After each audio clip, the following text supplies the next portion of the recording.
It's missing the point. It took 3 weeks to rank all. Well, it's about to take 3 weeks. We haven't actually started this last one yet. You know, the world could end. We might never actually get it done, guys. But we are power ranking the NFL, the whole NFL, all 32 teams. We got all the way up to 10. We talked briefly about the Cincinnati Bengals at 10 at the end of last week's show. Last week, Bobby and I had Hollywood Ray Buchanan on. And this week, Mike Marcangelo trying from return to the power ranking show. Mike, welcome back. It's been since last season since you've power ranked, either as a guest or filling in for Bob or myself. How you feeling about the NFL about to kick off, man? We're almost there. It's kind of our bread and butter here. I know. I'm so happy. Like it feels like, I don't know, for some reason, like it's probably because of the Celtics, but this summer just felt so much longer and Felt long. like more dead in terms of sports takes than usual. But I'm so happy that football's back. It's officially 2 weeks. 2 weeks from tomorrow. Yeah, it's exciting stuff, honestly. I'm really looking forward to watching football on Sundays again. It's equally as elating when it kicks back off as it is depressing when it ends. Mike, we gave Ray a little bit of a chance to talk about his and your New England Patriots. Obviously, since Bobby and I get to talk about our teams as much as we want here on this show, or in Bobby's case, don't want, I wanted to only be fair and see if you had it. I don't know if you heard what we talked about with Ray. I sort of set him up as like I devil's advocated it in the negative, and sort of said still a little worried about that wide receiving core. It's not that I don't think that, but it's also the feel good factor that the Patriots had sort of leaving last season, despite not racking up a ton of wins, with Drake May clearly being pretty good at the least, I would say. You did go and get an offensive line to put in front of him, so he's not going to be running for his life through the draft. The Bears did it in a little bit of a different way. So, we could talk about that in comparison if you want of our two teams. But how are you feeling? Just as an overall, how are you feeling optimistically? We don't want to talk about wins and losses here because we do have, spoiler alert, everybody, we do have a prediction show coming next week, which we're always very excited about. All four of us do predict the records of the various teams in their conferences. And we use it as a little bit of a friendly competition. Mike lost for the first time because of me last season, but I hope to do better. I don't actually know how true that is, but I can understand, just by the laws of probability. So how are you feeling overall about the Patriots season? Are you optimistic? Are you cautiously optimistic? Are you worried, pessimistic? Where are you? Yeah, so I'm definitely cautiously optimistic. I think you'd have to be just based off of the additions that they made on the defense and with the offensive line of Will Campbell. I think he's still got the little alligator arms everybody keeps saying. So I don't know if he could be a left tackle for the duration of his career. But one of the things that you talked to Ray about last week that I was mad that I couldn't be on the show to talk to you about was you said Patriot fans aren't expecting like Stefon Diggs to be the old Stefon Diggs, right? Like that's not what we're thinking. Well, I was asking. It was more less of a statement and more of a question. And we're not. If he can be what he was on pace to be in Houston last year, which was something along the lines of like 70 catches, 900 yards, and 6 touchdowns, that's the best that we've had since Edelman in 2019. And I think he might not be a real number one in the NFL anymore, but he will attract your number one corner now. That should open up the lanes for guys like, Pop Douglas, Kendrick Bourne, if he's still on the team, and others. I share your excitement over the running back, Henderson. Yeah, he's great. I was really trying to tell you. Yeah, but gun to head, I still would have taken Luther Burden 10 times out of 10 over him because that really solves the need. Yeah. I mean, it's been a little weird from a Bears perspective, if you're curious at all about how like Luther's been panning out, because it's been a little strange. He was late. It came into camp late because of an injury that he was carrying over from his last college season. So he was a little slow to go on. I saw him get that injury, by the way, in person. Oh, really? Sorry. Yeah. He, so he's a little slow to go. The ease in of Johnson's system has sort of made it so that like we're not really getting any actual previews of what the offense is going to look like, it seems, other than like quick progressions and the ball leaving Caleb's hands quickly. What I will say is he blocks like a fucking Mack truck. The few like highlight plays, he's had some decent catches in the preseason and in camp, but he just runs at guys. Like he really is absolutely out there blocking like a lineman.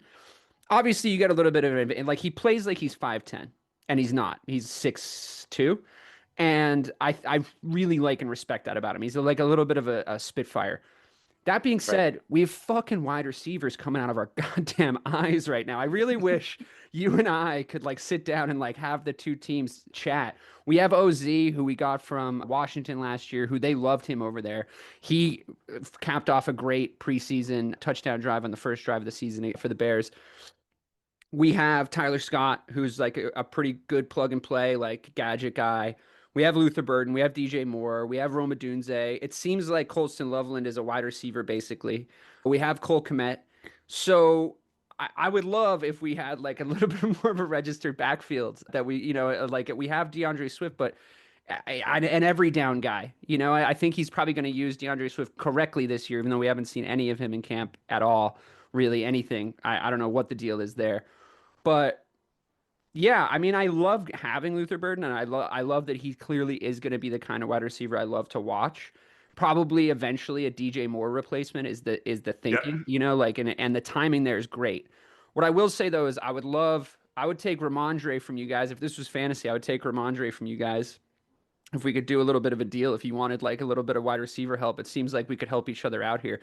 Yeah, I am really jealous of Trey Anderson though. I knew he was going to be like that dude just based on my draft research and who I wanted the Bears to get.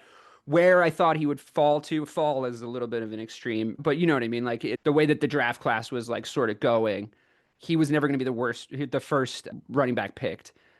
I kind of figured we could get him early in the second, and we were one pick away. You guys scooped him from us just one pick before. Or yeah, you guys went first. It You grabbed was one him. pick. Yeah, you guys went first. You grabbed him, so we took Burden, which I think was a best available player move because I kind of think we were going to draft Trey, but I don't know. I mean, I guess we were left. It's like a good compromise, like a great deal is when neither party walks away happy, right? So, like, we didn't get exactly what we wanted, the two of us, but we both seem to get really good, competent players that are Yeah. hopefully going to have impacts on our team for a long time.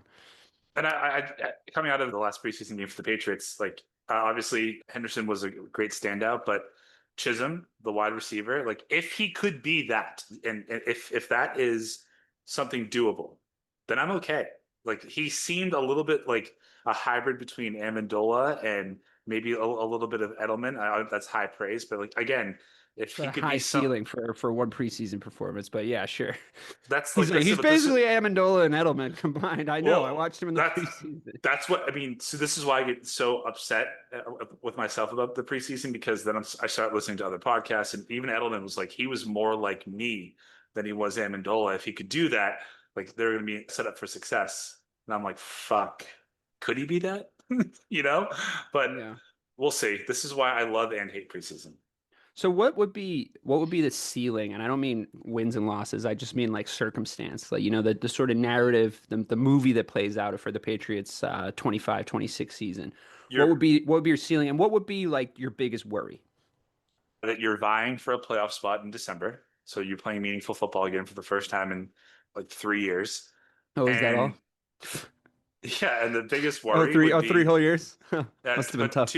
just remember 2 of those Yeah. seasons you had the quote unquote the greatest head coach of all time. Now I would say the biggest worry would be that Not quote unquote, like he is the greatest head coach of all time. that the line isn't good and Will Campbell it cannot be a left tackle. I think he's got that dog in him. I think he wants to be like he's gritty for Yeah, that's sure. clear. But if you spent your third overall pick on a guy that can't actually play the position the way that you need him to, then you're just going to set up that quarterback for more failure. And I just want to be the person to point out I'm a Patriot fan. I really like Drake May. He's 2-9. Like, and he makes really bad mistakes. Highlighted again in that preseason game when all he needed to do was just slide, just go down, but he fumbles or he'll throw errant passes. So I want to get that out of the way too. But yeah, I say ceiling. You're playing for a wild card spot for your 4-13 again. Yeah, I mean, I just think it's not gonna. I know that why your brain is going to like Will Campbell left tackle. What's he gonna do for Drake May? And I understand how important the quarterback position is in football. Like, don't yell at me here, but you got Mike Vrabel. Like what that offense is going to look like is actually going to be a lot more predicated on how he can run block Will Campbell and what he can do for. Go ahead, Bob. Remember how he won with Ryan Tannehill as his quarterback. So And Derrick Henry as his running back. Yeah, I mean, he doesn't have a Derrick Henry, That's fair. obviously. Right. He doesn't have a Derrick Henry, my point is more, it's not, oh, it's going to look like it looked in Tennessee because, the best running back in the NFL was playing for Tennessee at the time. But I think I was making this point about Mike McDaniel.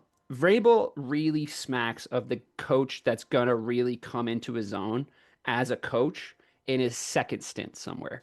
Because all of the things that I like, I don't know if you guys remember this because it was like 9 major arguments ago in our overall relationship, but I actually used to shit on the Titans when we first started this podcast because I was like, it's not a tenable playoff structure. I just don't think that you can win meaningful playoff games repeatedly with a frankly overworked Derrick Henry every time you get to the first round of the playoffs. And make no mistake, Vrabel's teams were playing right away in the playoffs each one of those years. So it's for obvious divisional reasons. So this isn't necessarily a criticism of Vrabel overall because I do think that the things that he doesn't have Derrick Henry, I get that, but the things that he needed to fix are there to be fixed. And also, he was working with what he had in Tennessee.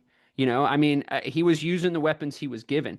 This team feels a little bit more like it's going to be driven by his identity. It's going to be more of a Vrabel team right off the bat. So, in that sort of Dan Campbell school of rah football, identity building, culture building football, at the end of the day, that's how the Patriots have always played, right? I mean, it might have been a little bit more board meeting, down the middle, do your job. This is our whole thing, but it was still a philosophy, right? It was still a way to play football.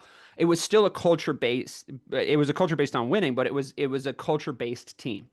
And I think that for obvious reasons, Mike Vrabel being an ex legend, I would say he's probably a legend. He's an ex player that played there. He's a big deal for the New England Patriots as a man within that organization already. That gravitas aside, I think that just the idea of him coming into his second year as a head coach, as a head coach, is it's meat and potatoes for a guy like that because I think that he's going to improve on the things that he didn't do that well, up to and including basing his entire identity on the run. That being said, I think year one you're going to run the football a shitload. I think you're going to run it a shitload while Drake May comes into his own and while your offensive line gets out of their short pants. So I think just for this season, my opinion on it would be just to get it on record, because if it happens, then I can be like, I was right. And if it doesn't, I'll say nothing.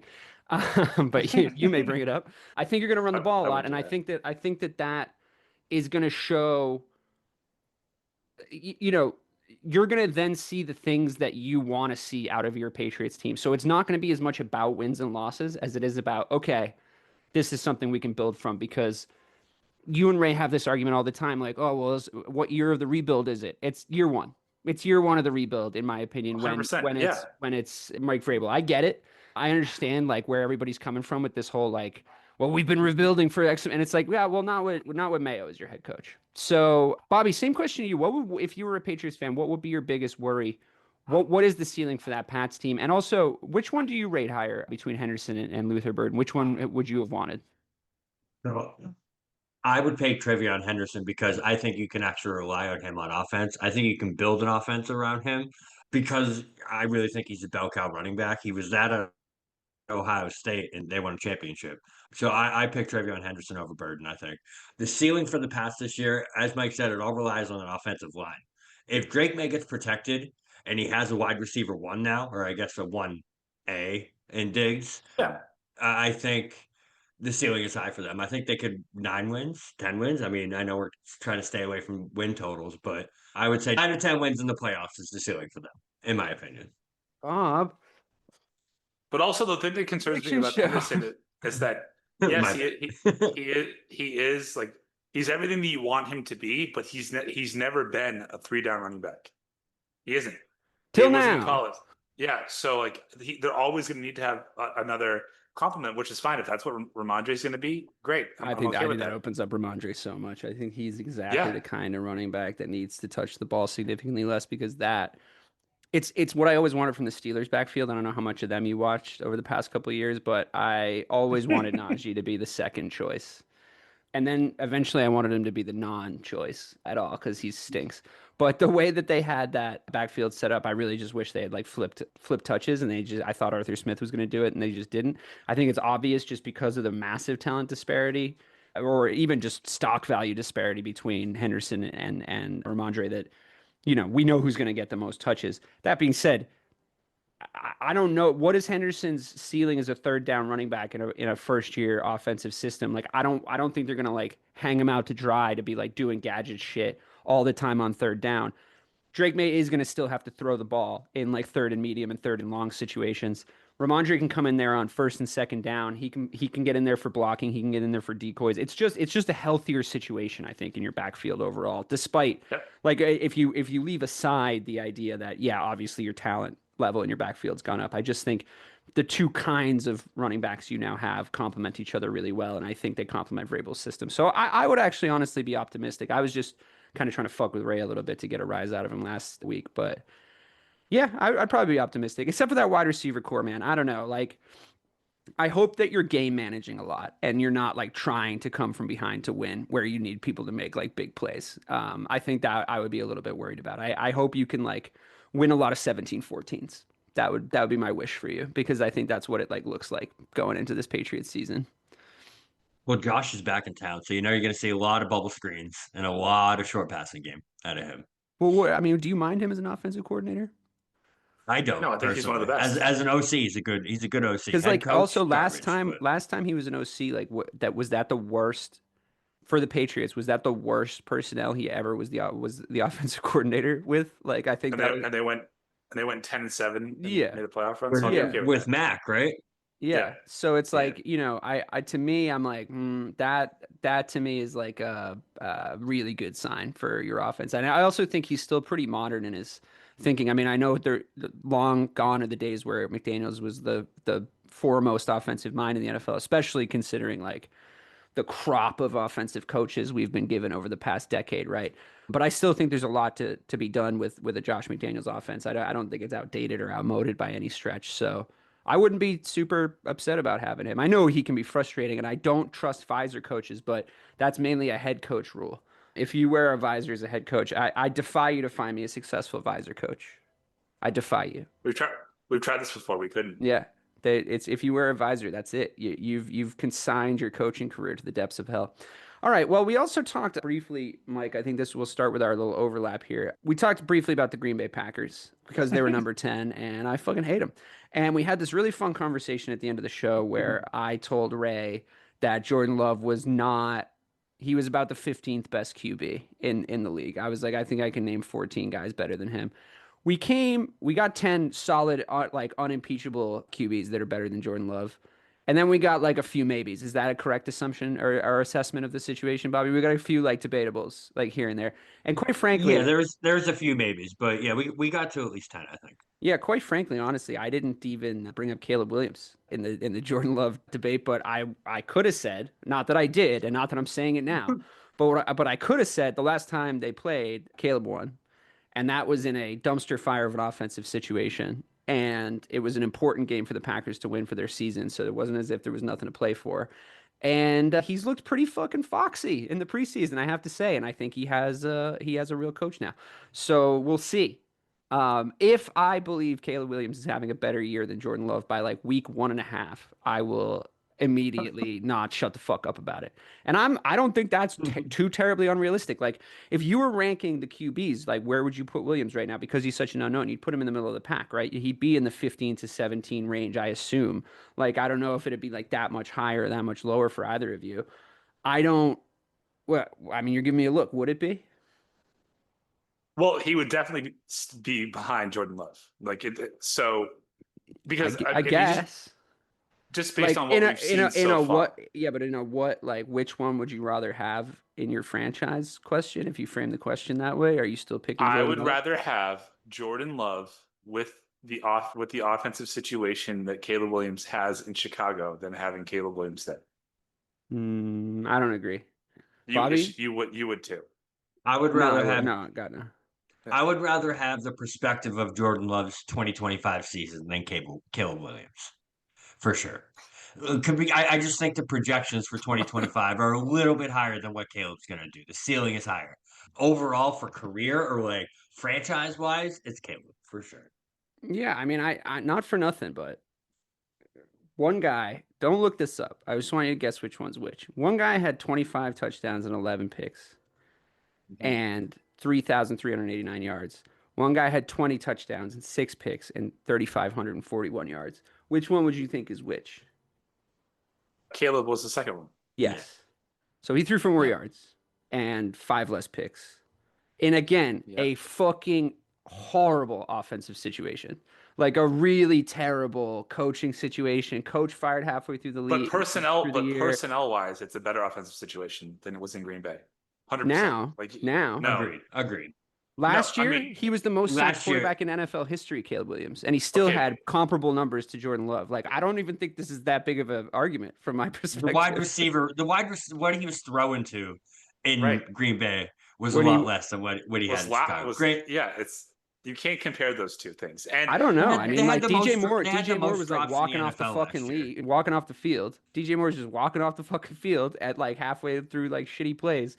Fucking Shane Waldron was like the worst offensive coordinator in the league last year. Caleb Williams got sacked more than any other quarterback ever in a single season, and he still put those numbers up. Like if it's a which one would you rather have? I know which one I'm picking, and yeah, I get I'm biased, but like.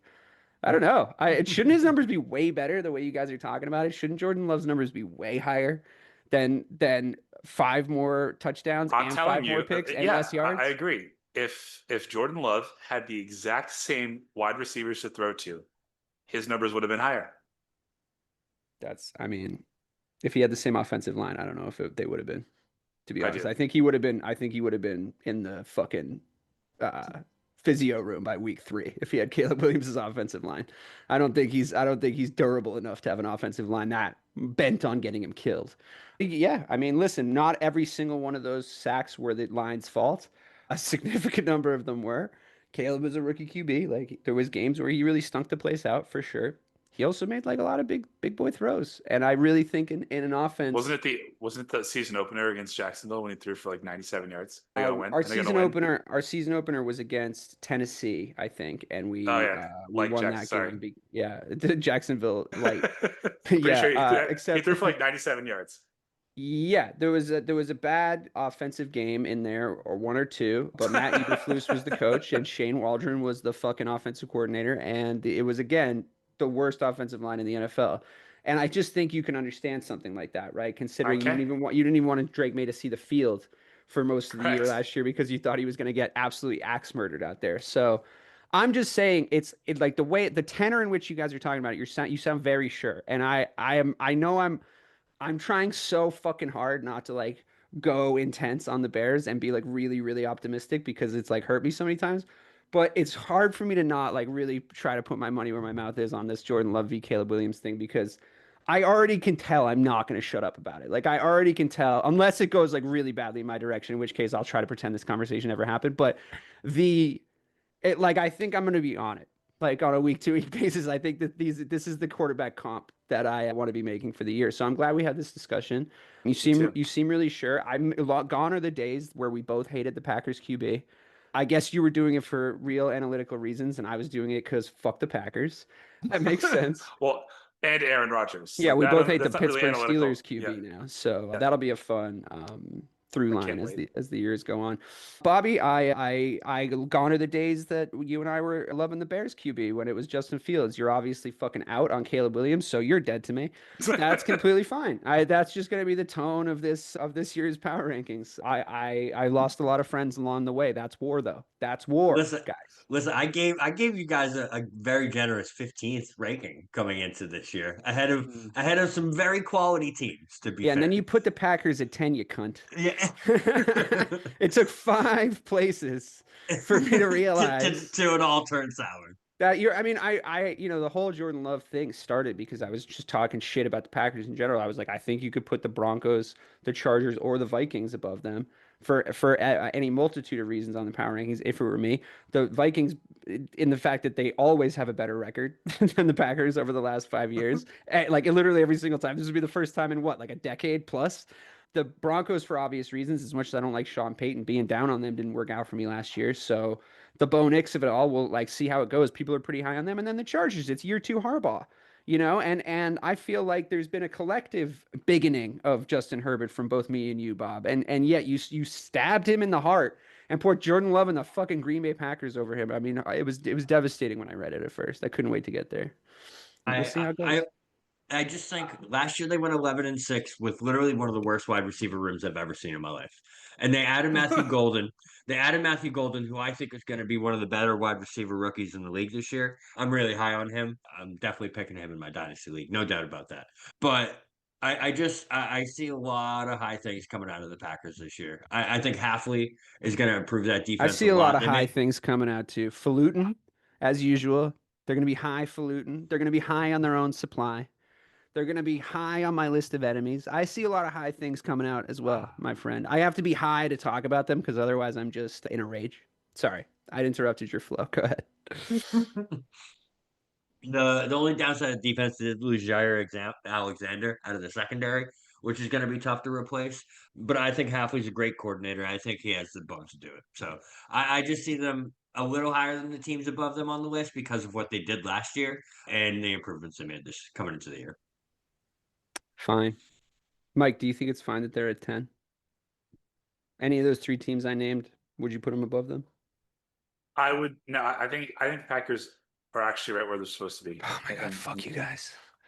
I This is didn't going to say be a I long didn't football say season. just to be clear, I didn't say I thought the Bears were they're supposed to be. You didn't ask me Oh, about you think that, they but should have been? You think they should have been lower ranked, higher up on the power rankings? I assume. yeah, yeah. Okay, I would have put great. them somewhere along the lines of like 12. I would take the Bears over Denver, over Minnesota, over Houston. Oh, you would have them better than those teams. Yeah. Wow, that's interesting. Now, that almost freaks me out a little bit. I don't like that. Let's all just like tamp Sorry. down expectations. I Yeah. I almost was a little freaked out on like the thing is, right, is like So just to be clear, that was the definition of a lose-lose for me, right? No matter what you said. Because you were like, oh, you had them ranked like closer to 20. Yeah, great. Fuck them. And then I'm like, no, actually, I think they're going to be better. Oh, that sucks. That scares me. Just don't say that. Yeah, what you're hearing is called a trauma response. It's really not your fault. It's just they just haven't been legitimately good since 2012. And even then, they fucking came up short. So, Jay Cutler in the NFC Championship game. Was that 2012? I thought that was 2010.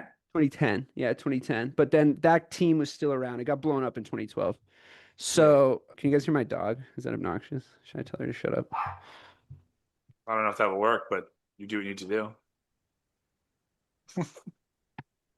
Talk amongst yourselves for a second. I don't understand the hate. Well, minus the fact that it's a Packer quarterback, but like Bobby, you and I should be on the same page here with Jordan Love. I think if you give him Roma Doomsday instead of Christian Watson or Romeo Doubs, who is healthy every other game, he probably throws for 4,000 yards last year. Agree. Plus, I think he finally has an offensive line that's going to keep him healthy this year. And if Jordan Love healthy for 16 games or 17 games now, I think it's a dangerous Jordan Love. So I agree, man. Plus the unknown. Well, you hated him after what he did to the Cowboys 2 years ago. Like you were down on him all last year. You're like, he's silly. It sucks. Like the shine is worn off. I think that's a direct quote in one of our postseason power rankings. You were like, yeah, the shine's really worn off. Yeah, I really like that better. I don't know what the fraud. fuck happened. You really turned it off. Like your Jordan Love hate. I thought we were on the same side. Now you're like, give him Roma Doomsday. He's a Super Bowl champion. Like, I feel like you guys have been body snatched by Packers fans. No.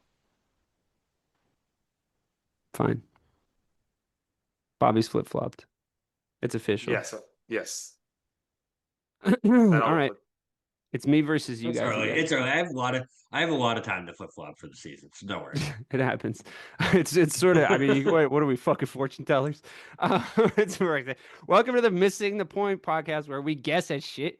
I hope we're right. Not to bring the whole house of cards down on sports podcasting, guys. Yeah, listen, I like the idea that it's going to be me versus you guys because we have yet to talk about the Pittsburgh Steelers. And wait, did we talk about the Pittsburgh Steelers? Oh yeah, you had them at 16 ridiculously. Um, do you want to talk about what's going to be your favorite narrative coming into the season before we start to rip through these remaining teams? Because we still actually haven't gotten any teams we haven't talked about yet. But I just want to point out that I wish this into existence all offseason. This, and I know different sport, and the Missoula contract extension I said would happen, and you're like, fuck you, Mike. These things are going to happen. I can't wait to see the tightrope that you have to fucking walk. Being in a house with a dedicated, diehard Steeler fan you happen to be married to, and you can't openly root against them, but with every fiber of your being, you hate their quarterback. You just do. I think I should take that. I was just saying that's why I flip-flopped on the Packers a little bit too, because now we can't disagree on the Steelers like we always did, because we're going to agree on them all year because I think the Steelers aren't going to be great. So we have to, for content purposes, we got to butt heads somehow. It's really hard. It's really hard because I don't know how I'm going to be. I have a really educated guess as to like how much I hate Aaron Rodgers, but I think I love my wife more than I hate Aaron Rodgers, but like that honestly remains to be seen. Like there's a chance it goes tits up for me. I should definitely take some like selfie videos of like that Leah doesn't know I'm taking of like situational football. Like when I read situational football happening on the field for the Pittsburgh Steelers when she's locked in and she's like ready to like watch it. And I want to see if we can maybe like Zapruder tape my actual authentic feelings because I'm going to need you guys' help on this because I'm obviously going to be doing mental flip-flops the entire time. But I want to be able to Zapruder tape the moment they do something good and the moment they do something bad. And if it's Rodgers, am I going to be delighted? Right? Like, can I just cheer for their defense? Is that no? Okay.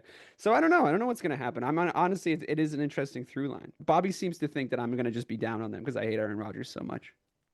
I don't think that. I think he's going to find himself at, like I said, at week 10 when they're 7-2 or 8-2.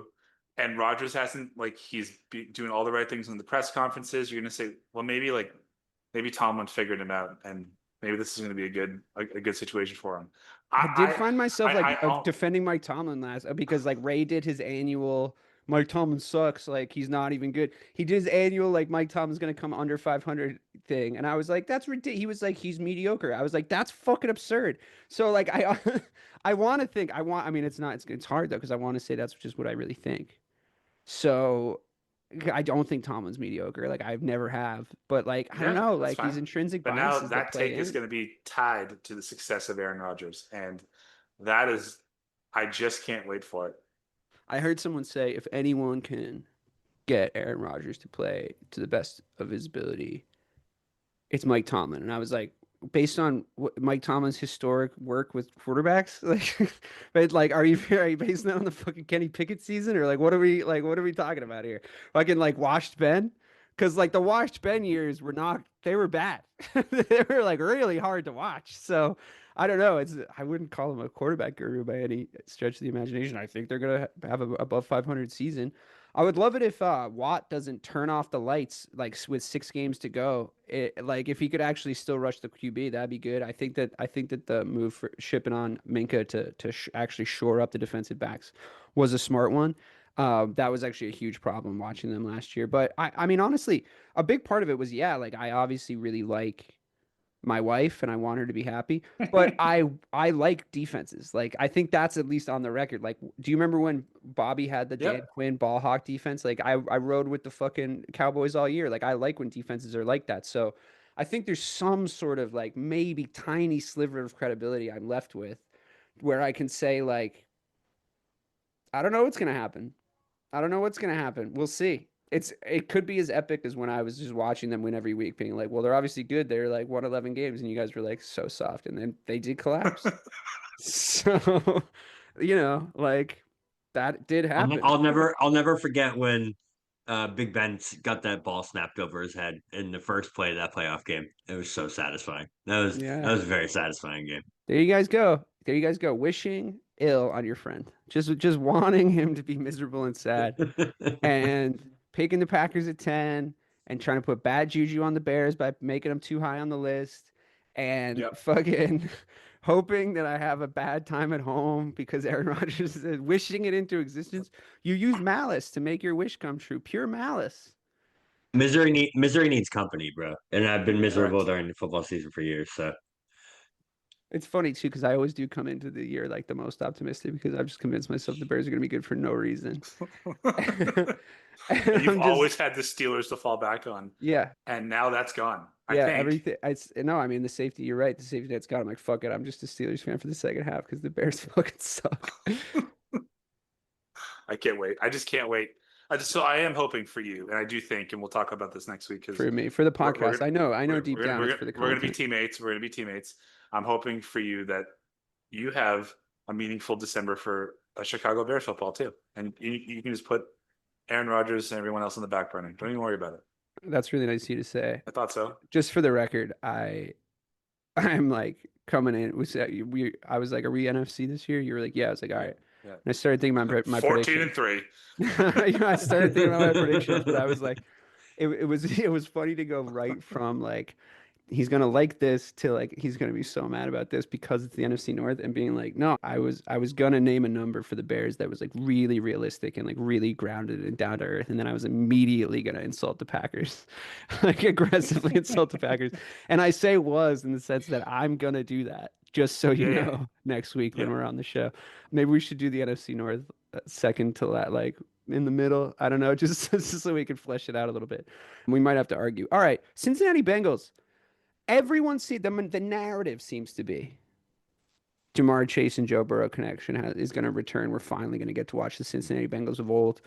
Gone, the banished are the demons of their slow starts. Banished are the demons of their inability to get off the ground and then like scrambling to, they've potentially made some good moves in the sense that Higgins is, you know, there like whatever happens that he like plays on the team. I think the Chase Burrow Higgins connection like is sort of undeniable. It's really going to be, can they finally have a hot start, or are we just going to see their coach get fired? Like what's actually what, like I think the Bengals can break either way. I really think they could, and I think the start is going to be a big determining factor. Now I would bet on a Bengals slow start just based on like history. 75% of the time they do come good in the later half of the season, later third of the season even. But I don't know.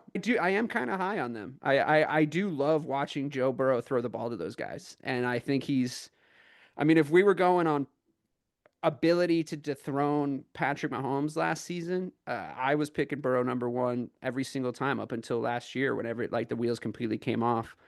Um, I'd put him above Lamar for likelihood, and I'm just talking about the AFC here. Even now, sure, the Eagles are still the team to beat coming out of the other conference, but I don't know. I mean, I still probably think it's Burrow. Bobby, is it still Burrow or is it Josh Allen now? Just based on the fact that like for 3 years, but he's never been able to get over the hump. This is the thing.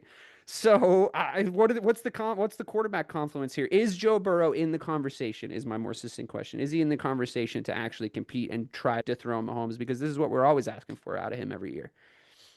no, he's still there. He's the only one that actually has done it. Let's be Right. fair. He Right. went into Arrowhead and beat Patrick Mahomes before. So yes, he still He's is that in that guy. realm. This season comes down to Zach Taylor for me. This is all on Zach Taylor now. This is his make or break season. If if the Bengals come out to that slow start, I don't know if Zach Taylor makes it past week 4 or 5 because I think they cut the bait early if the Bengals get out to that slow start they do every single year because this is make or break for them.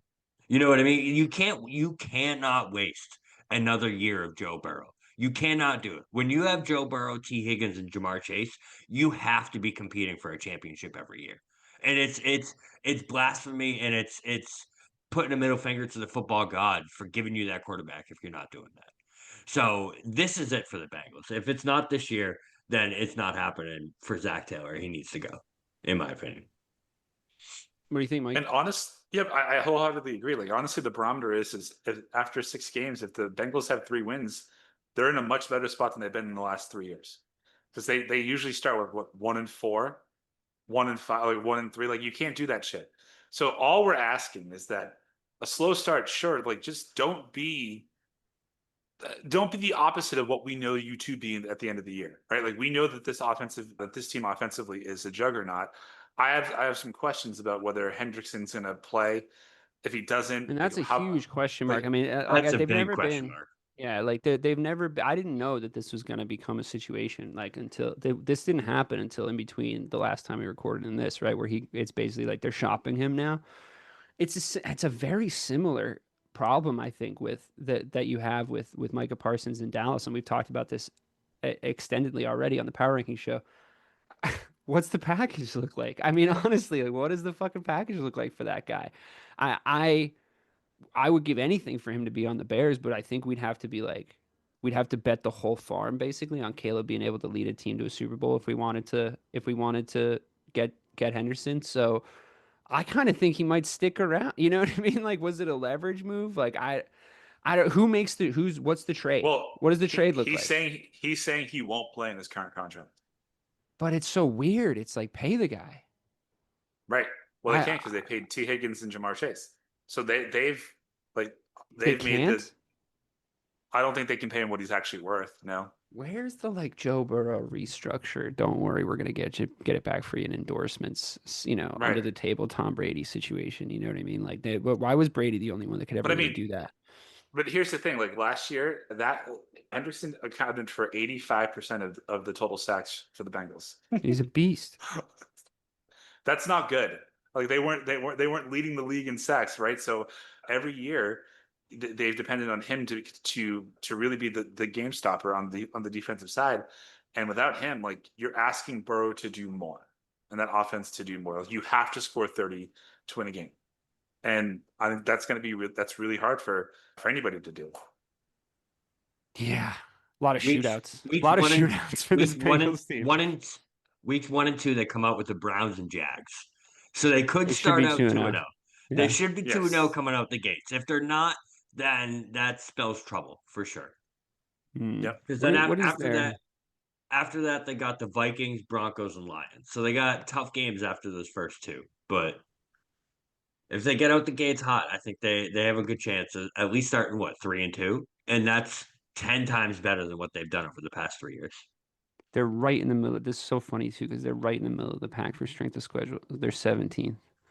So it's like right bangs, like square in the middle. They play just as many shitty teams as they do good teams. And honestly, if that's me, if I'm Zach Taylor and I'm worried about keeping my job, you got to go out there and be glad that you gave Burrow his receivers and whatever happens with Henderson, you got to just run the score up on shitty teams. You got to be a flat track bully. You got to go fuck up. You just have to have the biggest engine. You don't have to Yep. necessarily win the race on technicalities. You just have to absolutely blow out those teams that you start the season with, the Browns and the Jags. You got to go fuck them up. So, and like if that looks like 42 to 34 and you're like the fucking Browns scored 34 points on them, we're worried, and it's like, well, whatever. Like offensively they scored every time they went down the field. If you're 40 plus, you basically score on every fucking drive. So, it just depends on if it's touchdowns or kicks, and it's like, cool. Like I'm happy enough with that start to the season. The Bengals are going to be a very interesting team to watch. There could be a lot of gunfights, a lot of shootouts. There could be a lot of different things happening behind the scenes. And I was doing this on the earlier shows. Where does the team rank on your power rankings? But then where does the team rank for television viewing? How good of a TV show are the Cincinnati Bengals this year? And I have to say, Oh, for the they're as we top got into the 5. top, yeah, for Yeah. sure. Like Yeah. right when we hit the top 10, there were teams in the bottom 5 that we said were going to be good TV teams. Like just looking back on it right now, we put the New Orleans Saints as dead last in TV watching ranking, but because at least the Cleveland Browns defense is fun to watch, right? But then, you know, I was making a case for the Carolina Panthers. Like, maybe now Bryce has Tet. Like, let's see what happens, right? Like, it's gonna be like something to tune in for. The Colts are a fucking hot, dramatic mess. Though everything that's going. I mean, they probably did the smartest thing for their organization by just benching Richardson and just declaring Jones the starter. Because honestly, like, don't even dick around with that guy ever again. And we talked about this at length on the show. The Miami Dolphins, like, there's teams back there that rank higher on the TV watch list, on the must see TV list than they do on the power rankings, right? Yeah. This is the first like true top 10 team. I think that's appointment viewing. I want to see Joe Burrow throw to Jamar Chase again this year. It's part of my life. It's part of what I like to do. Speaking of teams that I think every year rank highly on the must-see TV list. And being a local Los Angeles resident, this really benefits me. The Los Angeles Rams. I get that Matt Stafford is a million years old now, and I get that he looks every day of it because he's sort of would you guys call him the Ben Roethlisberger of this era? Just on he's our toughest QB because of his age and like toughness. Yeah. He's our toughest QB, and he has that like, well, he could do it. He could. I mean, I wouldn't count him out. It's like that's the tenor that we used to talk about Ben Roethlisberger. That's now the tenor in which we talk about Stafford. Sean McVay, I still think, is my number one rated coach in the NFL. Hopefully, soon to be replaced on that rankings board. There's a lot of rankings boards to keep track of, but hopefully soon to be replaced by Ben Johnson. Kyron Williams, they're fun to watch on offense. They have good offensive upside. Another team that could start slow and come back. And like, if I was gonna tell you guys their strength of schedule, where are they? Do they exist? Where are the Rams? Oh, there they are. Yeah, 20th.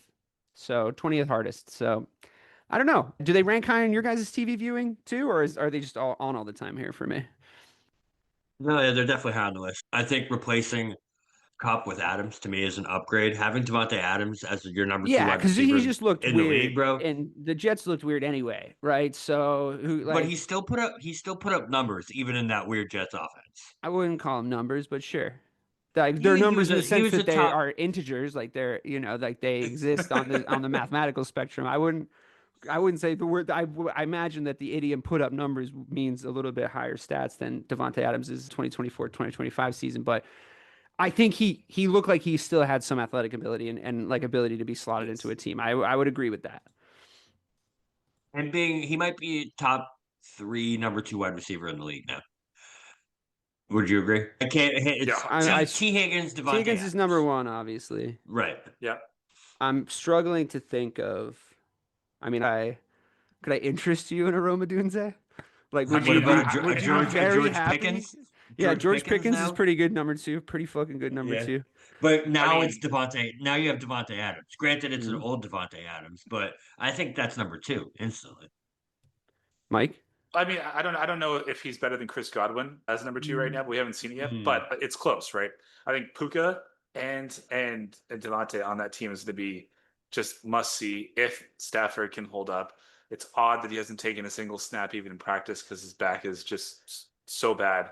So like that can't be good. But if there's a coach that I think over the last 5 years that you'd say I do trust in this situation to make chicken salad out of chicken shit, it's going to be Sean McVay. Hmm. Jameson Williams, wide receiver two shot. Jameson Williams, that's pretty up there. Yeah, he's not proven like these guys are yet though. But James I mean, Williams neither is is electric. neither is That Rome man's though. got some wheels. Neither is Rome though, right? Like Rome's not proven necessarily either. So we'll see. We'll see how it goes. I think I'd be happy. I'm pretty happy to have Rome Odunze as a wide receiver too. I think anybody would. But JMO, I mean, it's not the Ben Johnson offense anymore, but we'll see. Yeah, I'd say they're pretty high on the old TV watching, and I think that they have some offensive weapons that they can make do with, and I think they have like a stadium that like plays in their advantage. We'll see. We'll talk about where they're going to land in the prediction show, but hey, Tampa Bay's offense. Do you think that they can repeat the high highs of last season? Can Baker Mayfield go 40 plus in TDs again? That might be a stretch. Another great wide receiver too, as Mike mentioned, and a good wide receiver room overall with some hopeful health returning this year. I think that they make sense at 7. I'd say I'd be more likely to see them drop than rise though. Mike? Yeah, it feels like we've seen their ceiling, and so ultimately, I mean, I don't know if they can if they can repeat what they did last year, but Baker over the last 3 years has basically matched Mahomes stat for stat and has been better. And we consider Patrick Mahomes obviously the best quarterback in the league right now. Now I'm not anointing Baker as a clear number two, but I am saying he's been competitive and kept up in terms of yards, completion percentage, touchdowns, interceptions. He's right there. I just think that at this point in time, you should start relying more on Chris Godwin than Mike Evans if you really want to keep succeeding. I think Mike Evans is a Hall of Famer, of course, but I mean, is his year 12 as a wide receiver? Yeah, year 12. I think it's year 11 in a row putting up 1,000 yards too. Yeah. Yeah. So like the wheels do fall off. I mean, unless you're Jerry Rice. But I don't think Mike Evans is Jerry Rice. I feel like Jerry Rice could still play. I never Yep. count that man out. What about the TV rankings? Just since this has become the theme of today, like, how do you like watching them on TV?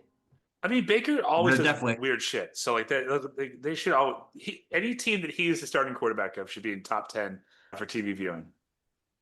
Mike, Bobby, I plus mean, you always have the added benefactor of the weird tall bullish faces that he makes on the sideline. So Mm. have to agree.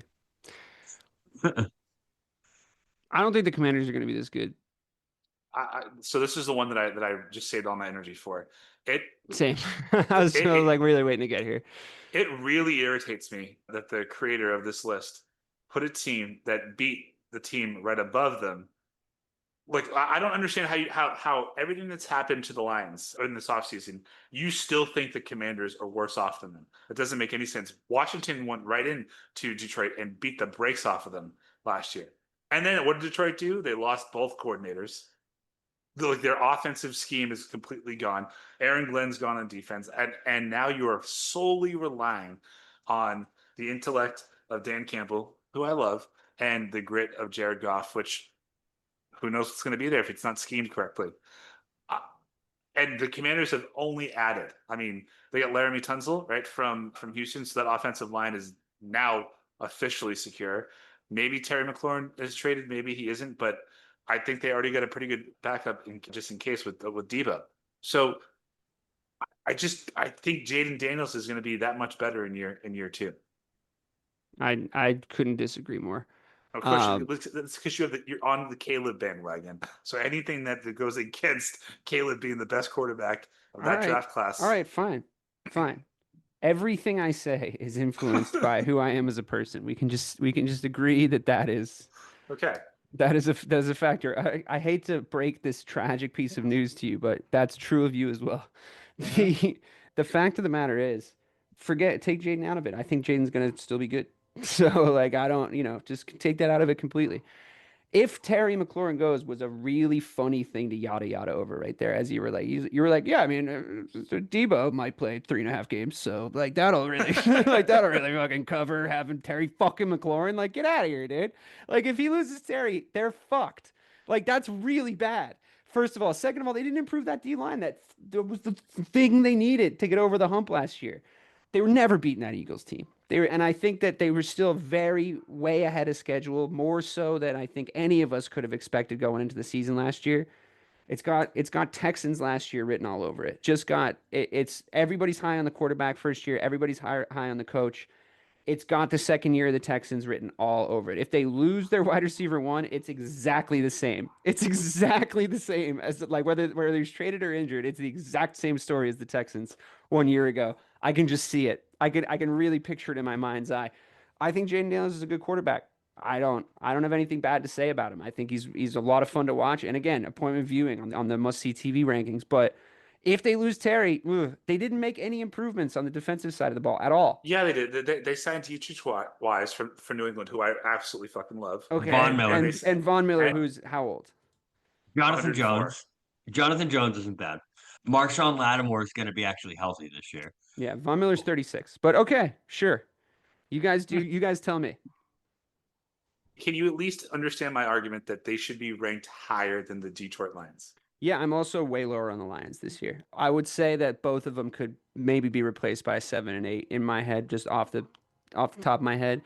Yeah, I think that the Lions have basically lost their offensive guru, and then we've seen how that goes in the past. Whether he works out as a head coach in Chicago or not, it's going to be a huge loss for Detroit. And like the things that really made them special were obviously coming from Ben Johnson's head. Again, whether that translates to being a head coach or not, I'm not saying that. Yeah.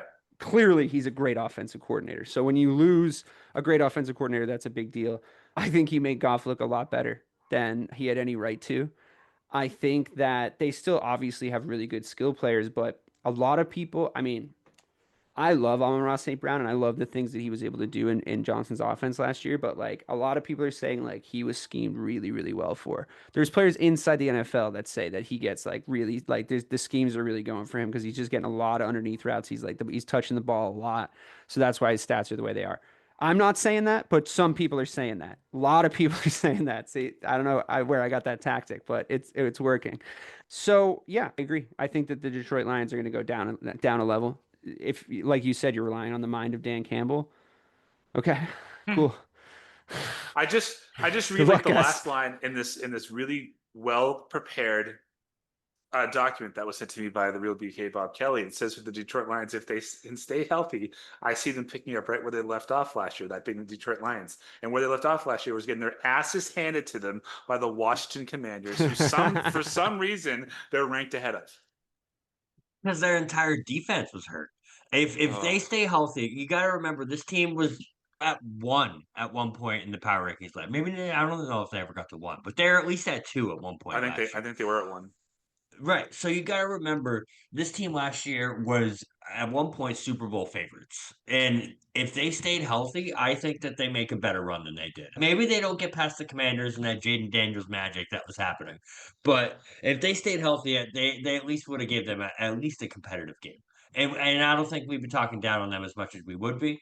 I do think the offensive coordinator is a little bit bigger of a deal than losing Aaron Glenn, losing Ben Johnson, because Jared Goff is really going to make what this offense go or not. You know what I mean? If Jared Goff can step up and be the quarterback he was the past 2 years, I think the Lions are going to stay right in the top 10 all year. But right, if we go back to seeing That's Jared what I'm Goff of trying to tell 3 you. years ago, then yeah, the Lions could be in trouble.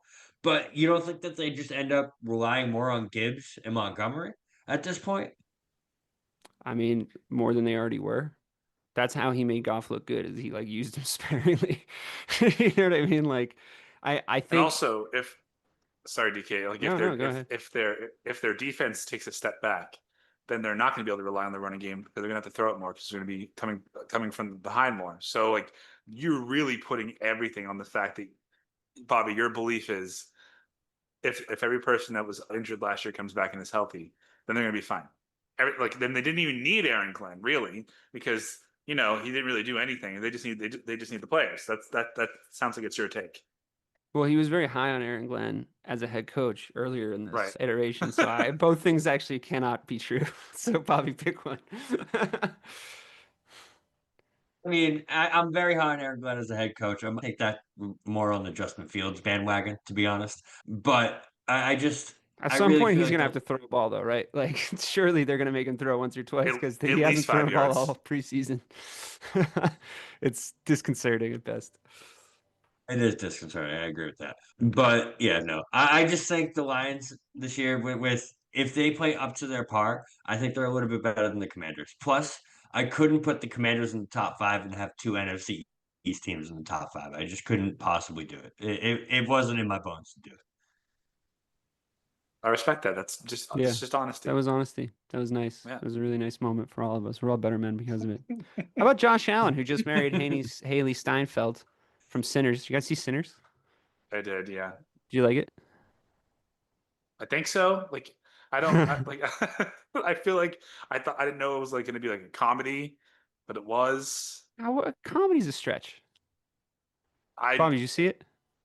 No, I did not say it. I It's good. You should watch it. it Don't was listen to like Mike. a cinematic Vampire Diaries that was just has all this cultural subtext thrown in your face. So yeah, it was. I laughed. I found myself laughing at things that I shouldn't be laughing at. Subtext by definition is not being thrown in your face. That's what This makes one it was. subtext. This That's was. that's what makes it subtext in the first place.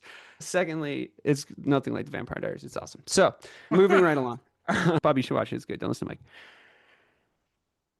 Josh Allen just married the hot girl from Sinners. So he had a great summer. He's the reigning MVP. I mean, he might have had the best summer of anybody, if you really think about it. And he's coming in to a team.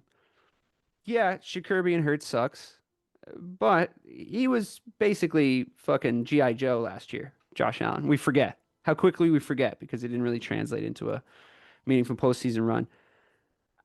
I agree with them being a four. I think we're back to sort of being on the same page here. I would spoiler alert, my top four would be the identical to Bobby's. I think it's sort of undeniable how this four is put together. Bosa, hope he can stay healthy. Tre'Davious White, Maxwell Harrison, good. To point out Maxwell also because I just think this is like sort of what they needed. I think they needed a little depth by bringing in at the top and in the middle. And I think Josh Allen's owed a defense that can really like keep him in games so he doesn't have to score 38 points a game anymore. What do you think, Mike? Are you? I hate to say it. I know we're all sort of rooting for the Pats here, but on Missing the Point, the Boston sports podcast. But I think we're talking about the AFC's champs. Yeah, 100%. They're the AFC's champs. Josh Allen's going to look like he's an MVP again. And this is if we're just talking about regular season. I mean, I just like this is where they should be ranked. Like the number 4, number 3 are the classic regular season stat leaders. They make you look good, and then they just fall in the playoffs every year. Or who you hire on between the spoiler alert, everybody? Lamar. But it's coming. Baltimore is at number 3. You're higher on Lamar than you are Josh Allen? Yeah, because I'm higher on Harbaugh than I am McDermott. I don't think McDermott's a good head coach. And I think you got one more. I mean, to what we've all said about I'm fucking surprised Harbaugh still has a job, to be honest with you, all things considered. I thought this was about as far as we could. I thought it was a very clear this is about as far as we can take it situation. Like at the end of last year, Bobby, am I crazy? What, with Harbaugh? Yeah, I thought we had him on the hot seat all year last year. Yeah, no, we've had Harbaugh on the hot seat for a couple years now. I think if he doesn't get over the hump finally, I think it's time to look. But somewhere else. he's going to be good in the regular season. Like it's just over the hump. Like if he doesn't win a Super Bowl, he's fired. I thought that was last year. But let's not move the conversation away from Sean McDermott, who, by all accounts, has a top 5 quarterback. I don't want to say what you want me to say. In a very easy division. I do agree that obviously I have Harbaugh over McDermott also. Of course I do. However, I don't want to distract from the fact that we did say we thought Harbaugh was getting shit canned if what happened. So I'm just I don't know. I don't want to talk out both sides of my mouth. Who would I pick as a head coach? Like if the Bears had to hire one of them tomorrow, Harbaugh every day of the week, twice on Sundays, of course. But I also, at the same time, and I think you can hold both of these thoughts in your head. I think that Harbaugh's taken Lamar and that Ravens team basically as far as they're going to go. I think we've seen it. I think we've seen their ceiling. So it's not to say that Lamar can't get put in better playoff performances and that will make an impact, but I just think that what they are now, right? You know what they are now, and I just think that it's the blueprints there for all they're kind of I thought they were at the end of their window. Was I out of line to think that Harbaugh window had already ended? He gets one more. I think he gets one more. I mean, he does, but I mean, am I crazy to have been surprised? Even if it happens again this year, which I think it's going to, they're going to win 12 games, 13 games, and not make the Super Bowl. And I mean, I guess I did just make the point. Every time you fire a good coach, it goes badly. Every time you hold the same thing, you can't hold your beliefs about Mike Tomlin. Yeah, and be advocating for John Harbaugh to be gone. I think the big difference in those situations is Lamar, though. I think you have this very, very, very valuable piece that you just need to make sure you have the guy that you're getting the most out of. You have to have that, or if you piss him away, if he doesn't make a Super Bowl, that is such a letdown, right? Considering 100%. The numbers that he puts up in the regular season, and I think had an improved playoffs, because he did. I hope that isn't wasted. I really. But then a terrible interception and a fumble in Buffalo. He's the reason you lose that game. However, again, let's not distract from. He had a better playoffs. Are you disagreeing with that statement that he had a better playoffs? Yeah, he did have a better playoffs, 100%. But you were worried for the first. You were worried your take was going to die on the first game. I was not. Never worried. If I'm not going to make a take and then get worried about it, you know me. But the real problem I want to talk about here is Sean McDermott has, I would say, the equal caliber of talent at quarterback as Harbaugh does. He has an easier division than he has for the last 5 years, and he still can't get that team to the Super Bowl either, right? I guess you just run into Mahomes, and that's the same thing for everybody. But Mahomes is getting worse every year, for the record. That's just sneak preview of when we get to just still number making, one, number two team. still making the Super Bowl. Yeah, I know. Statistically, he's going down every year, but Yep. fine, whatever. Cool. Fuck you, Pat. Yeah, And still, Joe Burrow's still the only one to fucking beat him in the playoffs. I know. Right. But he starts 0-6 every year, so he only gets one shot to do it, and he did it. That's fair. I just think this is at the end of this year, it's very possible that there's like 3 or 4 very high profile jobs open if things don't go the right way for a few of these teams. Because the Bills, man, if things don't go the right way and they don't at least make a good push against the Chiefs, I think McDermott's done, man. I don't think you can go through this again with Josh Allen. This is the same situation here in Cincinnati, where you have an elite top level quarterback, an all-time quarterback, and you cannot waste another year of this. You can't do it. You got to get to a Super Bowl. That's the thing Allen. is like you can't actually lay any of the blame on Josh Allen because it feels so much more of like they're wasting his prime type deal. Because to me, it's always looked like the defense is playing scared in pivotal high stakes. And listen, we know when we've seen it. You know, you've seen your team go through it, play the best team in your conference. It's down to minimal, tiny little moments. You know, like you're playing. I think that the conference championship games, more so than Super Bowl, are the pinnacle of football every year. I think that watching those 2 games are the best football you're going to see because the Super Bowl, as far as a football spectacle, can suffer from the entertainment spectacle that it becomes. It can suffer from the multi-week break in between. It can suffer for the fact that it's the Super Bowl, so it makes certain players play fucking weird. And yeah, it's been amazing. We've seen like unbelievable games, but I think as far as just like the best teams playing their best football, that's where you see it. The NFC Championship and the AFC Championship. And I think I'm right about that, right? Because it's like, okay, this is like we've gotten to the top of the mountain here. The Super Bowl, it's the lights are so bright that it's like you just don't know. The fact that at that point is when we like there or thereabouts, as far as the season progresses, is where we consistently see McDermott. And you have to say it's McDermott because it's the defense playing scared in really, really high stakes pivotal moments. And I think that if I was a Bills fan, because I know they overwhelmingly want to keep him, even if they don't win the Super Bowl this year, overwhelmingly they want to keep him. I think if I'm a Bills fan, I am terrified of 2 things. That happening again, despite like everything that comes before, because there's a lot of focus on this show included on the quarterbacks when the high stakes are there and they don't come through. They get absolutely fucking slaughtered. Defensively, I think that falls at the coach's feet. What did Bill Belichick always do? He always made the right defensive plays. Yeah, he had Tom Brady. Of course, he had fucking Tom Brady, but he always made the right defensive plays. He never lost it for Brady when like Brady was going to go and win it. Am I not? Is there something I'm not thinking of? I put Ellis Hobbs on Plexico Burst in 2007, 5'7" against 6'4", 1-on-1 in the end zone. He lost that one. He also won a Super Bowl 9-6 with Tom Brady too. So, yeah, I mean, I think he evens himself out at the very least. Who did he leave at home that one year for the Super Bowl? 9-6 never happened. It was 13-3. 13. Is that what it was? 13-3? Yeah, against the Rams. Yeah. Did he fully shut out the Falcons in the second half of that comeback game? Yes. I mean, it's part of it. No. Anyway, this is not the conversation we're here to have. The point who did he leave at home? What was his name? It was the guy that Malcolm Butler. Malcolm Butler left Malcolm Butler at home. That was suspect. I don't know what happened there.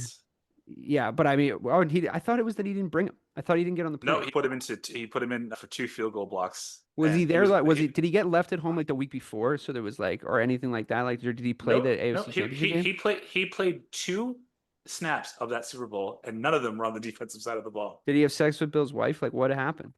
Does anyone know what happened? Nobody knows what happened. Yikes! I think we still don't know what happened. Yeah, they play things pretty close to the chest over there, back in New England, back in the before times. Yeah, I don't know. I mean, I guess you're right, but and you can't lay it quite at Harbaugh's feet. Yeah, I probably blame Lamar a little bit more too than I would Josh Allen. So I guess you're right. I think he should be more on the hot seat than he actually is. I just think that they're really high on him over there in Buffalo. They really like him. So I guess we'll see. Was that a question or was that a statement? No, it was sort of me like just trailing off and like letting the moment relax as we talk about the Chiefs and the Eagles. Chiefs got beat up so bad in that Super Bowl, they maybe should be lower. Yeah, I don't know. That would be the one sort of point I would make about these top tier teams here. The Eagles are still I couldn't stacked at every I position, couldn't and like they're finally the favorites. They're finally going to be the favorites all season over the Kansas City Chiefs, which I actually like. I actually thank you for that, the Eagles. It's a much more interesting conversation. Of course, of course. And I just couldn't actually put the Bills or the Ravens above the Chiefs until they actually beat them. That might change going into the season depending on how the Kansas City offense ends up looking, depending how they ended the year last year. But in my opinion, anytime you have a all-star quarterback or a high-level quarterback like this and you see them go out like that in the last game, usually the next year they make big things happen. I've seen it happen before. Tom Brady did it. He had the Dude, Colts that's not lost. usually. Oh Name yeah, one more but guy. Patrick, Peyton Manning has done it. Okay, I but don't that's just have because he it. was losing. Like that was just going from losing all the time to finally not. That's different, I think, than like winning a bunch, getting slapped down, and then coming like you can't like he's not. I mean, yeah, that would be pretty impressive to do what like Tom Brady did, right? Like by suffering like a tough defeat in the Super Bowl. Like, there's a Super Bowl hangover incoming, in my opinion. I really believe that that's the case. I think that there's going to be it's when teams lose the Super Bowl, like their seasons historically fucking suck afterwards. Like it's just a thing that happens all the time. Last year, though, was the worst season that we've seen out of Patrick Mahomes' offense. And the reason they got to the Super Bowl is because of that defense. They returned the entire defense. And in my opinion, Patrick Mahomes isn't having that same type season this season. They might be I fully like just, traumatized by how badly they got run all over in that Super Bowl though. Like this is what I'm saying. Like that was a really high profile, like absolute beatdown of their defense. So like the Eagles were doing whatever they wanted for the entire game, and then they like pulled their starters. Like it was bad. Like Brady never got beat like that. Like he never ever got beat like that. So if we're doing Brady v Mahomes, like I'm putting that on the thing. I'm putting that on the Right. docket of like why it'll never be Pat at this point because unless he has like first of all, like I always say, you better win as many and you haven't done that yet or do something like win 3 in a row, which that now hasn't happened. Thank fucking God for the Philadelphia Eagles. The sentences I never thought I'd say. I mean, this is what they do though. They prevent three-peats. They prevented Brady's too. Yep. So, it's I'm really grateful that they exist, to be honest with you, for that reason. But I really feel strongly that it's going to be a tough road ahead for the Chiefs. I think that yeah, their defense is good, but I think a lot of their aura went away, man. I think a lot of their mystique went away. I think this is the most beatable playoff year for the Chiefs and Patrick Mahomes that we've seen since they won their first championship. And I think that's because a lot of what happens to your Josh Allens, your Buffalo Bills, your Baltimore Ravens, your Lamar Jacksons is they fucking get in their head about Arrowhead. That's why we know Big Dick Joe Burrow, fucking Big Balls Burrow, was the only one to ever come in and actually do it. I'll still call them a bunch of pussies. If even if they beat one of the two of them beats Mahomes in the playoffs this year, because it's like, yeah, you needed to wait until he had been stabbed by 1,000 swords. You're like one of those shitty matadors in Spain that fucking like has to stab the fucking thing like 19 times before you beat it. Fist fight it, bitch, like Joe Burrow did. You won't.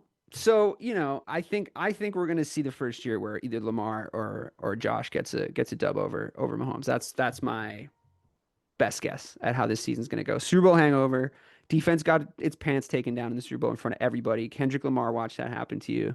They were Drake. The Eagles were Kendrick. It was tis the season of absolute embarrassing beatdowns, and we were all happy to see it. So don't act like you weren't happy too. I was happy to see that dynasty get fucking embarrassed on national television. So was Bobby. So was Mike. Everybody, just so you guys know, no one's denying it. I was, I was a little less happy because it was the fucking Eagles, but still. You still didn't want to see them three-peat though. It was really like a lose lose I situation. don't think he cared. No. Yeah, it was a lose lose situation. No matter All right. what Well, happened, Mike I was like, this really didn't fucking want to see them sucks. three-peat because obviously that Correct. would have like and launched Mahomes into a. And I didn't for that honestly same reason because I still wouldn't have said he was equal to or better, but it would Yeah. have been like at what everybody would not shut the fuck up How could he be about. better than a Guarantee. guy that has more and beat him for? That's the Has thing more is beat him for it. The Atlanta comeback and Brady never got beat like that are always going to be the four tenets of my argument. in the Brady versus Mahomes debate, one of which I don't know if you remember, but for the past 3 years, I've been begging us not to have as a world. I've been like, it shouldn't be a conversation yet. I don't think the Montana conversation's been had yet. And I think Yep, I'm that's with you. like, I don't think he's above Joe Montana at like, to be totally honest with you. And that was like, how are you going to beat Tom Brady with that stick every fucking year as he got better and better and did more cool shit? You beat him with the Joe Montana stick. Now you got to get beat with the Joe Montana stick and the Tom Brady stick. That's just how it works. You got to go through the rankings and through the gauntlet. And quite frankly, we're not going to do it right now because we're running out of time, but I could 1000%, I think, make the case that Montana is still a better QB statistically, a better QB in, as far as like the era that he played in, the numbers that he has compared to like how pass heavy offenses were, blah blah blah blah blah.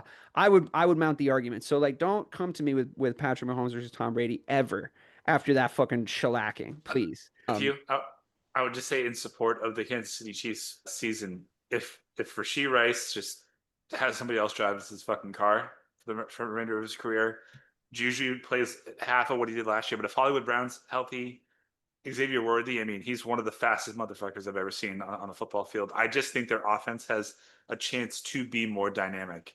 It couldn't be less dynamic than it was last year. I mean, I think it kind of hinges on if Travis Kelce means what he says when he was like, "Oh, I was like eating tea cakes with Taylor Swift. I should have like been more focused on football." If he can return to form, I think that would be of the form of like 2 seasons ago or 3 seasons ago. He just can't be your number one option anymore. No, but I think that we were all still pretty convinced he could turn it on in the playoffs, and like that didn't even really happen. So like, if that's still the case, then I'd really worry about their postseason hopes. I agree with you guys though. I think that obviously they're still the Chiefs, but lastly, we do have the Philadelphia Eagles to talk about, and like, your best defensive lineman was their third best defensive lineman last year. So, it's really hard to even argue about whether or not the Eagles are stacked because they fucking are. So they're going to be the front runners all year. They just got my guy John Mechie from Houston, so they have he'll play, and he'll play, and he will. He will. And it's going to be in Philadelphia. I really love that. They're going to be hard to knock off this number one spot, like you wrote here, Bob, in the rundown. It's going to be really, really hard to unseat them. Maybe easier than it was to unseat the Chiefs last year, even though you didn't want to get burned like you had the year before by like kind of being down on them until they won a Super Bowl. I wouldn't do that with the Eagles. I know you have biases. I know that you have things to say about the Philadelphia Eagles as an organization, about Philadelphia as a city and the people that inhabit it, but don't take them off the power rankings unless it really becomes obvious that they somehow have like are taking them down from number one. I doubt they're ever going to leave the top 10, but I know your biases are there, but like, don't do that to yourself, because we should just leave them there safely and talk about the rest of the teams for the rest of the year would be my best advice. But you do what you want to do, man.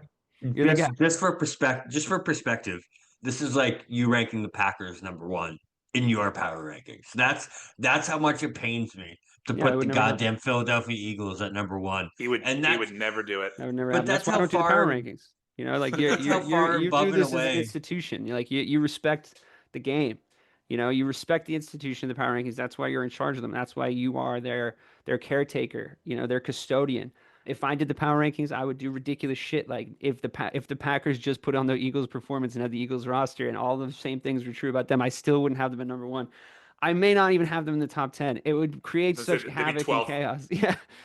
I think that 12 is pretty good for them, to be honest with you. It was a pretty lucky run. I would just be saying ludicrous shit like that. So that's why you're the custodian of the whole thing. You know what I mean? I think it'd be hard for the Patriots to drag themselves off of 32 the past 2 seasons if Mike's running it. So you actually do a pretty good job, I think, of being unbiased. Probably especially because the Cowboys are a lot less good, and you've come to terms with that. When the Cowboys were good, there was a little bit more conflict there, but honestly, not any worse than I would have been. In fact, significantly better than I would have been if my team was at that level ever. I think the Cowboys have been at one once in the entire iteration of the power rankings. I think it's happened one time. I think the most egregious one was when we ranked QBs and you put Dak in like the top 5. I think that was the most egregious thing that ever. His exact quote was, "He has the stats to be a top 2 QB in the NFL," and I almost threw that year, bro. He did that year. He was an MVP candidate. Come on, candidate. Yeah. I'm an MVP candidate. He's a candidate, but he was Ralph Nader. Remember he figured out footwork. and how that works as a quarterback. I don't know if you knew this, but footwork's kind of important. I was like, don't say things like that. Please don't say things like that. You need to run your fucking shit. They all need social media managers at this point. I'm a fan of Saquon. I really enjoyed the performance that they put in that Super Bowl. I don't hate the Eagles by any stretch. It worries me this year. I'm not gonna lie. Yeah, they could repeat easy. He had 378 touches last year, which is by far a career high. So I don't know if he can put that much work on his legs again this year, and they're definitely going to need to rely on him just as much to be just as good. It's a career workload because he did barely finish the season for his first 3 seasons or 4 seasons in the NFL, right? So it's like it's not hard to have a career touch. But it should also 378 is a lot of touches. It is a lot. No, fair enough. To build on DK's point, that like of those 378 touches, I would imagine that 75% less of them were met with tackles behind the line of scrimmage as they were when he was so clean. Like he had so many clean lanes. He put running on his legs, but he didn't put a ton of hits on his legs. It wasn't like prime AP, like, dude, just go out of bounds. We don't need that last yard. You know, it was like he was scorching everybody. So it was kind of like, put that fucking Giants GM on suicide watch, like Saquon's bursting through the hole again. Like that was the theme of last season. It wasn't like, wow, he runs so hard, you know? Maybe don't like jump and reverse hurdle anymore though. Like you shouldn't do that. It was sick.